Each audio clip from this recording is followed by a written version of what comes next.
This is Randy Stoklos. Welcome to the Beach Volleyball Hall of Fame. The way I started playing beach volleyball was pretty simple. Hall of Famer Bobby Barber got me into the sport. I grew up about a block away from him, and he brought me down to Muscle Beach, California, and that's where I started to play. About 13 years of age, 14 years of age, playing on the last courts and working my way up, and needless to say, going through even some Hall of Famers of Bob Vogelsang, and it was a fun opportunity, and it was a good experience to play against those players at that time. My biggest inspirations were probably the players that I played against and I grew up playing with and against. And primarily, I think the number one guy I would have to say was Karch Kirai. Meeting him in high school, competing against him at that point, and then having opportunities to play with him on the junior national team, and then at UCLA. I think that was really the biggest aspiration that I had in the sport, and he was kind of like the carrot that was out in front of me, and needless to say, it was probably a good person to emulate. The first rating that I acquired, I was 15 years of age, and I was playing with Mark Eller. And we were playing at Sereno Beach, and we had played against Andrew Smith and David Hilton. And we had lost in the finals of the winner's bracket. And I knew that this was at this time that I had earned my rating, and so I was pretty happy and almost kind of pleased. And I ended up losing to Andrew and Dave in the losers bracket. And I'll never forget, because it was my first trophy that I had gotten in my life. I had taken that trophy, and I had it quickly run down the beach from Sereno Beach all the way down to Muscle to get to Bobby Barber to show him that trophy. And it was really a very memorable moment of my life, and it was something that sticks out very clearly for me because of the not only winning my first trophy, but just the experience that I had accomplished something that I'd never done before. My toughest opponent, again, was probably Karch Kirai. When I played against him, it was pretty much playing against a machine, and there was very little emotion out of Karch. Didn't know if he was going to be good or bad, if there was openings for myself to attack or to break him down. So his concentration level was really the epitome of a quality athlete. And again, I tried to emulate that, and I tried to play at his level.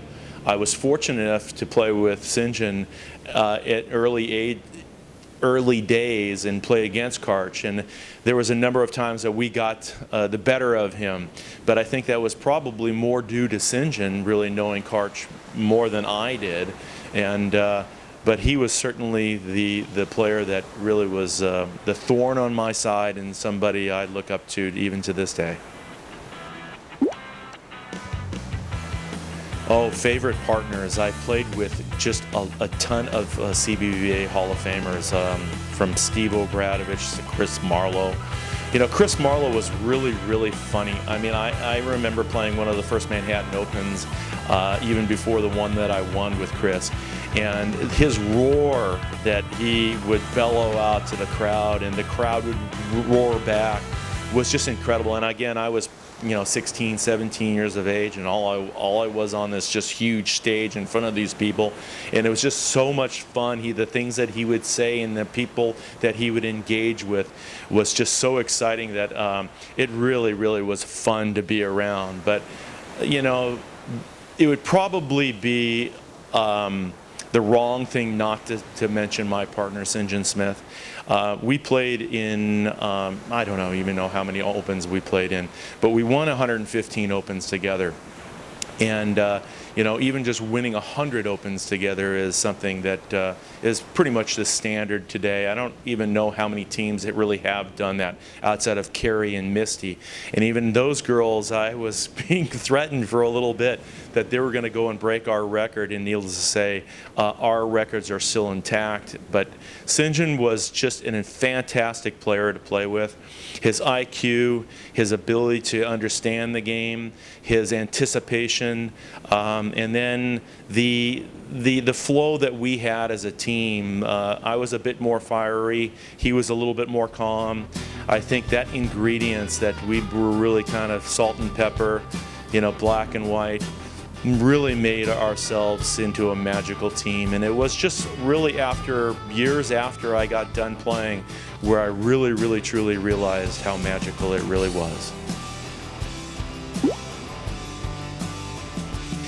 There was a number of great beaches that I played in. All Southern California beaches from Santa Cruz down to San Diego were really fun to play at.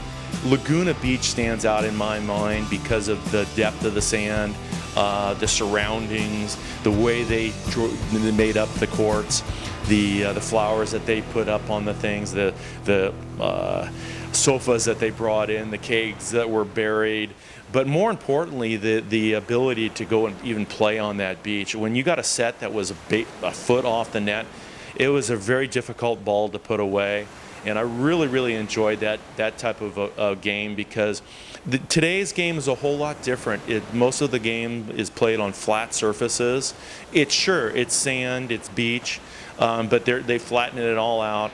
When you got a set off that net, which was 2-3 feet, well, that net wasn't 8 feet anymore. It became all of a sudden 8-6 or 8-10, and sometimes even deeper because of the courts that were dug out the way they were.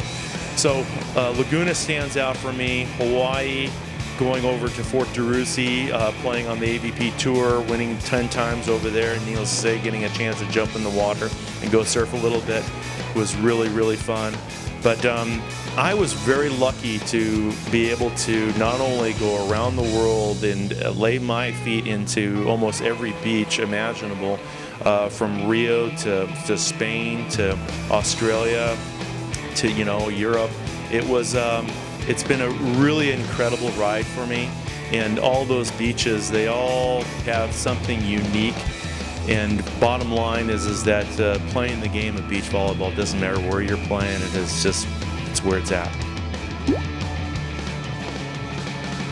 The only thing that I could probably give as advice to any up-and-coming player is to really get out and play as much as you can. This day and age, it seems like everybody's got a lot of other things going on in their lives, which they do. But in the years past, when I was out there, I would be out there for 8 hours, 10 hours a day, and even the guys prior to me, they played that long, and it's about understanding the game in every facet of the game. I make the correlation of a Tiger Woods. You know, everybody, it goes and looks at him and he hits a ball out of a sand trap. The ball goes, 220 yards. He hits it right up next to the pin. Well, he's been there and done that. He's experienced every bit of that. So it's very important as a beach volleyball player or as a volleyball player in general to get out there and just hone your skills, work on every facet of the game. You must be there. You have to play in the subconscious. You can't play in when you're thinking. So my advice would be is to get out there and practice as much as you can for as long as you can. Yeah, there's a number of stories that stand out in my mind, but needless to say, the Manhattan Open is very close to my heart. It was the first tournament I played with Jimmy Mingus that I had won. It was in 1980, the Manhattan Open, and it was something that I've never seen before. I never even saw the tournament before, and it was very exciting to go down there and play, but not only play, perform in front of all those type of people. And then, needless to say, I was lucky enough to win the Manhattan Open on both sides. I think Ron Von Hagen and myself are the only two players to win the Manhattan Open on both sides. But throughout those years, I was in the finals 11 times. I only won 4 of them.